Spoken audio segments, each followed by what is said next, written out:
আসসালামু আলাইকুম। স্বাগতম প্রফেশনাল ইনসাইটস একাডেমি থেকে। আজকের আলোচনায় আমরা জানব বাংলাদেশ সরকার কেন জাতীয় রাজস্ব বোর্ড অর্থাৎ এনবিআর ভেঙে ফেলছে এবং এর ফলে দেশের অর্থনীতিতে কী পরিবর্তন আসতে চলেছে। বিষয়টি যেমনটি গুরুত্বপূর্ণ তেমনি জটিলও, তাই সহজ ভাষায় আপনাদের সামনে তুলে ধরার চেষ্টা করব ইনশাআল্লাহ। তো চলুন শুরু করি। এখানে বলা আছে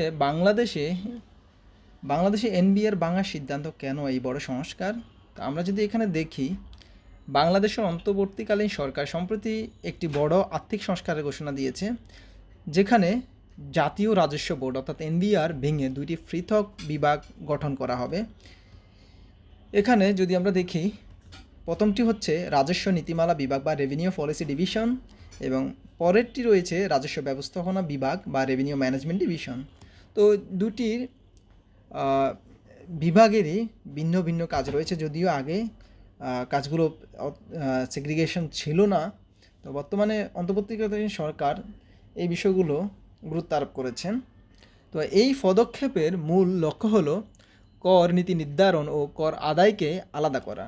অর্থাৎ কেউ পলিসি সেট করবে, আবার কেউ কর আদায় করার জন্য কাজ করবে, এতে করে দক্ষতা বাড়ে, স্বার্থের সংঘাত কমে এবং দেশের কর ভিত্তি বিস্তৃত হয়।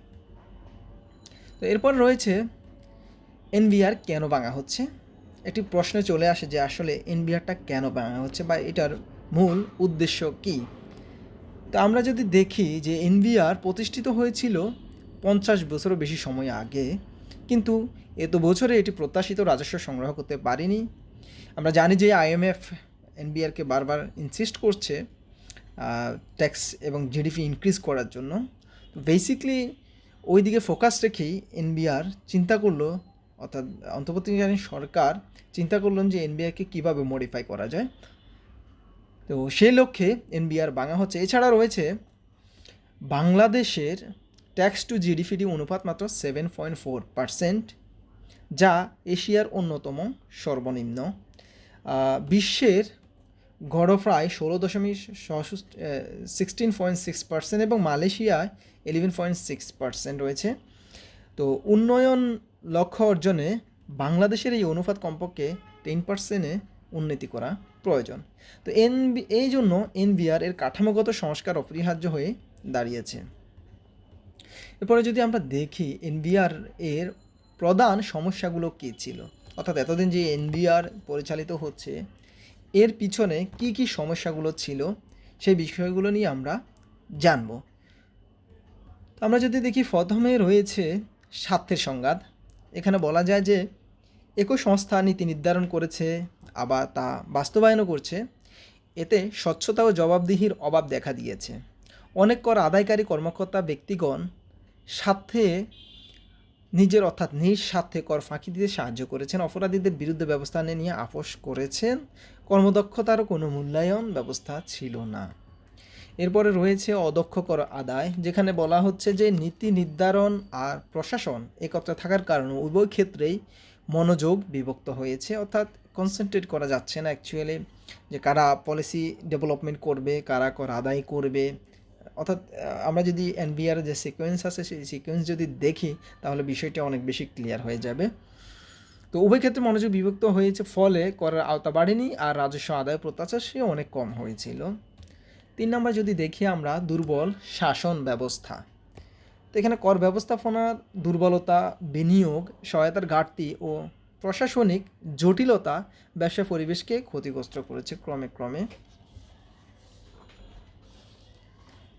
এরপরে আমরা যদি 4 নম্বরে দেখি, কর্মকর্তাদের অসন্তোষ। এই সংস্কারের ফলে অভিজ্ঞ কর্মকর্তাদের মধ্যে এক ধরনের হতাশা ও অনিচ্ছতা দেখা দিয়েছে, আমরা জানি। তো ইতিমধ্যে কলম বিরতিও হয়েছে, অর্থাৎ তারা চাচ্ছে যে আগের অবস্থায় ফিরে আসার জন্য।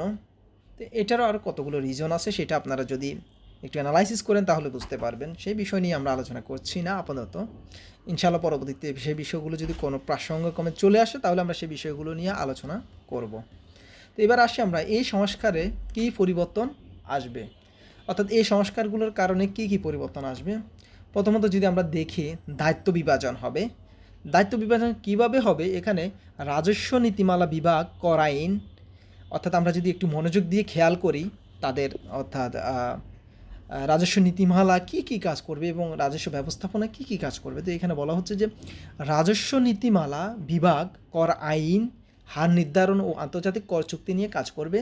আর রাজস্ব ব্যবস্থাপনা বিভাগ কর আদায়, অডিট ও পরিপালন দেখবে। ফলে নীতি নির্ধারক ও বাস্তবায়নকারী এক ব্যক্তি থাকছে না, এতে স্বচ্ছতা বাড়বে বলে আশা করা যাচ্ছে।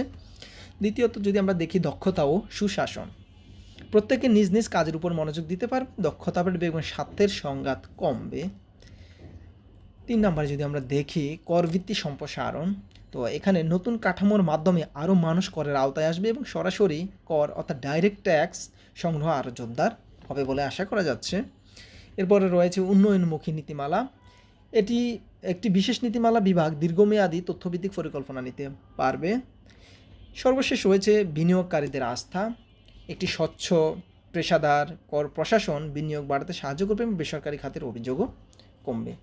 তো এখানে বলা যায় যে এই সংস্কার শুধু প্রশাসনিক পুনর্বিন্যাস নয়, এটি একটি যুগান্তকারী পদক্ষেপ যা বাংলাদেশের রাজস্ব ব্যবস্থাকে আরও দক্ষ, ন্যায়সঙ্গত ও আধুনিক করে তুলবে। দেশের উন্নয়নে শক্তিশালী কর প্রশাসন অপরিহার্য, আর এটাই সে পথের শুরু। তো থ্যাংক ইউ। এই ছিল আজকের আলোচনা, যে আসলে আমরা জানলাম যে এনবিআর ভাঙার কারণ ও এর প্রভাব কী।